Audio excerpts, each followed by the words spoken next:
राहू दे अशी पट्टी, म्हणजे जरा बरं वाटेल. हां, आणि जरा आराम कर. अहो दीपाला फोन करा, माझी तब्येत लय बिघडली, मला त्याच्याशी बोलायचंय. त्याला फोन करू का? बरं, मी त्याला फोन करतो.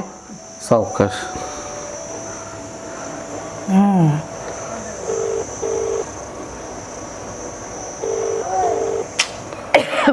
फोन उचलत नाहीये तो. बराच वेळ झाला मी फोन लावतोय, पण फोनच उचलत नाही दीपक. थांब, परत थोड्या वेळाने मी फोन लावतो आणि जरा आराम कर. हा, झोपलीस ना? नाही, हा, माझी लई तब्येत बिघडायला लागली. कोणच्या तरी त्याच्या दोस्ताला बघा फोन लावून, मला त्याच्या संग बोलायचंय. मला बरं वाटत नाही, नाही तर तुम्ही जाऊन या. हो अगं आता तू अशी एवढी आजारी आहेस, मग तुला अशा अवस्थेत मी सोडून जायला कसं जमल सांग बरं? का मला गाडी येते का? मला काय तुला नेता येईल का आता सांग बरं? हा, मी काय करतो, परत एकदा दीपकला फोन लावून बघतो. जर दीपकने फोन उचलला की लगेच येईल तो आपल्याकडे. हा, हो. थांब, परत लावतो. हाय.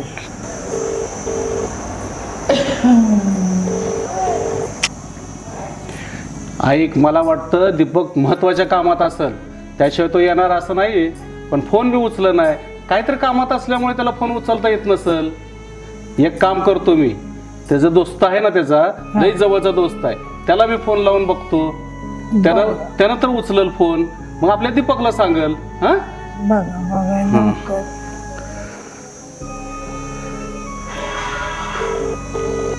हा, ऐक, लागलाय त्याच्या दोस्ताचा फोन. मग त्याला लवकर फोन करून बोलून. थांब थांब, उचलत आहे तो फोन. हॅलो, हा, अरे मी दीपकचा वडील बोलतोय. अरे तुझ्या ह्या काकूची लई तब्येत बिघडली रे, आणि दीपक काय फोनच उचलं नाही बघ. पण त्यानं का फोन उचलला? लई वेळ झाला मी फोन लावतोय. अरे असं म्हणतोय, मग तू तरी येशील काय घरी इकडं? बरं, मग एक काम कर, लवकर ये, कारण ह्या तुझ्या काकूला आहे का नाही दवाखान्यात तर आपल्याला नेता येईल रे. कारण लईच तब्येत बिघडली आहे. हे बघ आता बघ, थंडच पडल्यासारखं झाले बघ, दिसच नाही मला काय. ए बघ, असं एकदमच काय तर व्हायला लागलंय रे. तू लवकर येशील का? बरं, ये लवकर. हा, ठेवू का फोन?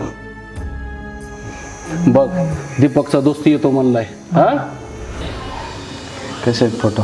मस्त. ऐका ना, आपण महाबळेश्वरला कधी आईचा पण कट करा. अरे बापाचा फोन तर उचलत जा एखाद्या बारेस तर. मला सांगा, आपण महाबळेश्वरला कधी जायचं? महाबळेश्वरला? तू बोल.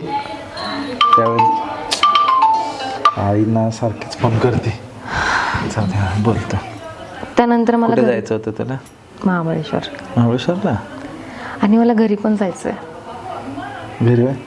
घरावरून आठवलं का? मला पण आईला भेटायला जायचं. काय सारखे सारखे फोन आहे हा? सारखंच करतो. आता बोल. सॉरी, बोल आता. महाबळेश्वरला जायचं का? पण गेलो होतो ना मागच्या महिन्यात. सारखं सारखं जायचं. पुन्हा जाऊयात.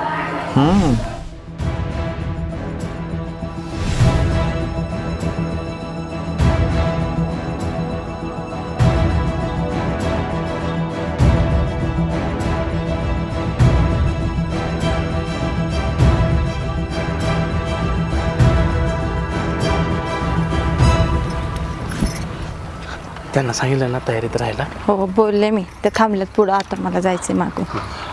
अरे नितीन, बरं झालं तू आलाच. अरे दीपकला लय वेळा फोन लावला, 2 वरीस झालं, ती काय घरी यायचं नावच काढत नाही बघ. पण अचानक काय झालंय काय काकूला?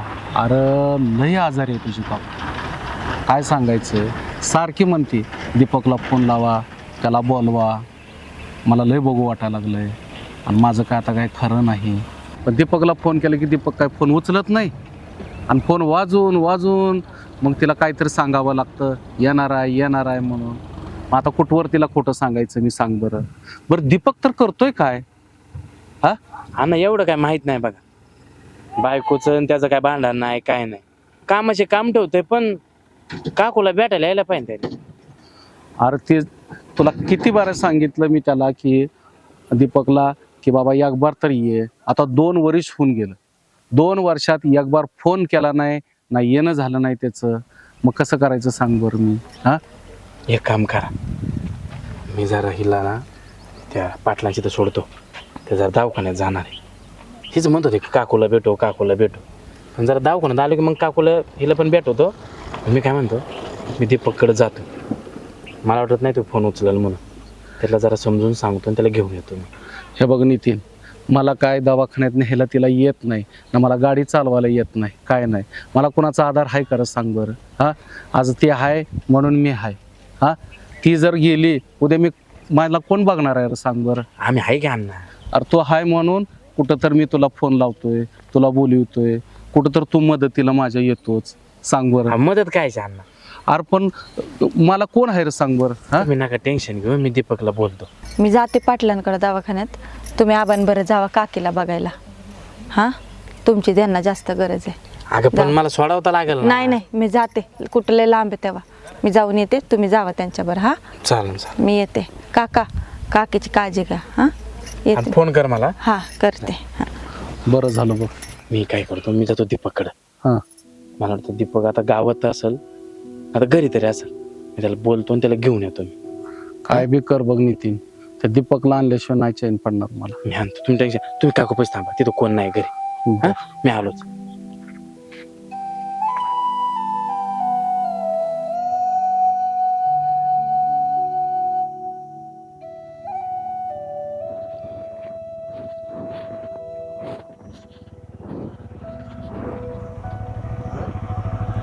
नितीन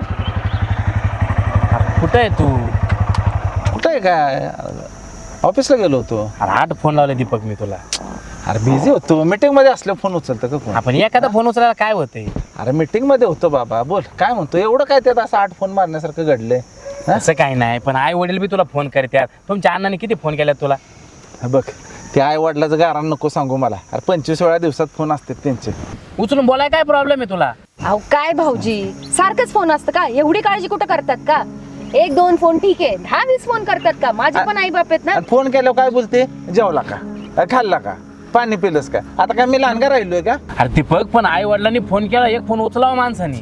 अरे काय फोन उचला लावले? अरे तुला माहितीये का किती फोन करतात? सकाळ फोन, संध्याकाळ फोन, 50 वेळा फोन. आणि काय फोन करून बोलत नाही त्यार. 2 शब्द बोलतात आणि परत फोन ठेवून टाकतात. बरं फोन ठेवला की परत आहेच ना, आपण कामात असतो काय आहे का नाही त्यांना मला सांग बरं. तू काय तू बी बोलतोय तर उगाच.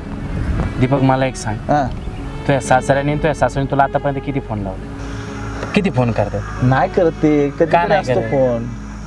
तर कशाला करतील? अरे मला माझे काम धंदे नाहीत का? त्याचा फोन मी कशाला उचलत बसू मला सांग ते बरं. नाही म्हणत. हा का नाही लावत? त्याचं कारण तुला माहिती आहे? तिला लावतील ना फोन ते. हा, मग तेच सांगतोय तुला. ही त्यांची मुलगी आहे आणि तुझे आई वडील तुलाच फोन करणार ना का? तर तू त्यांचा लेक आहे. अरे त्यांनी दिवसातून 20 फोन केले तुला. पण मला तूच सांग, तू किती फोन केले रे आई वडिलांना? अण्णा कसे आहेत, बरे आहे का? आई तू कशी आहे? मी बरा आहे. तू कशी आहे? कधी विचारलं का? एक तुझं कुटुंब आहे, तुझं आयुष्य आहे, मला बोलायचा अधिकार नाही. पण एक तुला सांगू का, त्यांनी तुला दिवसातून 25 फोन केले, 20 फोन केले. जेवला का? बरा आहे का? कुठे? पण तू एकदा तरी फोन केला का रे त्यांना? विचारलं आई माझं बरं आहे का? तुझं कसं आहे? हा लय दिवस झालं भेटलो नाही, मी भेटल तुला. आपण एवढं झालंय काय? एवढं का तू बोलायला लागलास मला आता येऊन?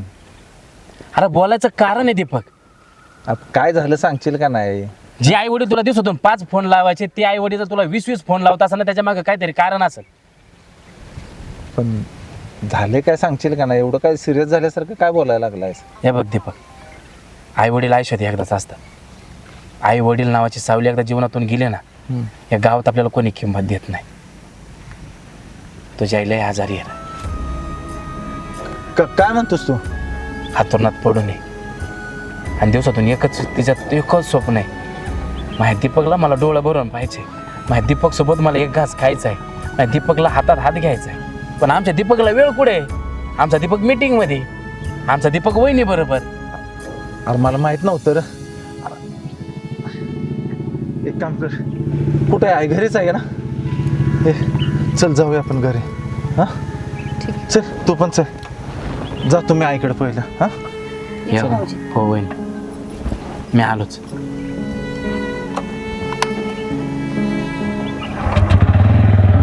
चल.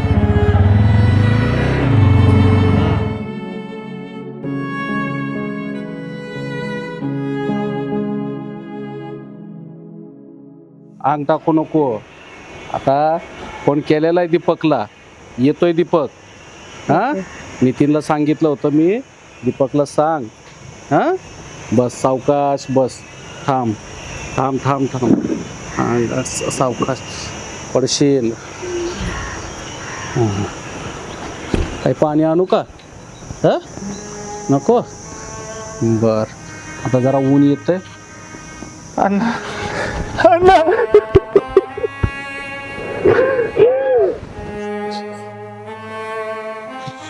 आय आय मला माफ कर. मी चुकलो आहे, मला माफ कर. माझं बाळ आलं दीपक, माझं बाळ आलं. आय मला माफ कर, मी चुकलो. आय मी परत असं नाही करणार. तू गप, तू बोल नको, तू गप. तू बरी हो आय. आपण तुला दवाखान्यात घेऊन जाऊया आय. हं? तुला बरं वाटेल, तू नको टेन्शन घेऊ. माझं चुकलं आहे, मला माफ कर. मीच कामाच्या भारामध्ये तुझा फोन उचलत नव्हतो, तुला वेळ देत नव्हतो. पण आय मी आता परत तुला सोडून कुठेच जाणार नाही. अण्णा मी आता तुमच्या पाशीच राहणार आहे. आय मला आता किंमत कळली आय. मला माफ कर आय. बघ बघ तुझी सुनबाई. तुला माहिती आहे का, तू आता आजी होणार आहेस. हा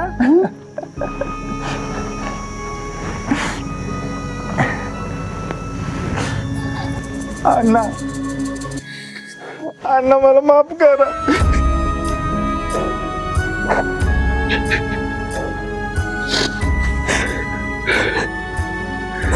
पोरा शेतातल्या पिकाला जेव्हा प्रेमानं माणूस खत पाणी घालतं तेव्हा ते शेत चांगलं फुलतं. पण त्याच पिकाला जर कुणी पाणी नाही घातलं, खत नाही घातलं तर ते पीक जळून जात. तसंच आहे रे पोरा.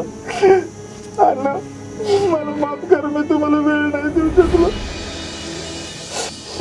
पोरा तू वाईट नाही, वेळ लई वाईट आहे.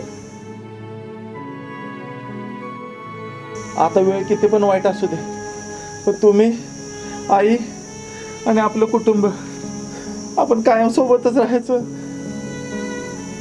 मित्रांनो, जोपर्यंत जिवंत आहात तोपर्यंत कुटुंबाला वेळ देत राहा. माणूस मेला की एक शब्द पण बोलता येत नाही. एकत्र कुटुंब सुखी कुटुंब.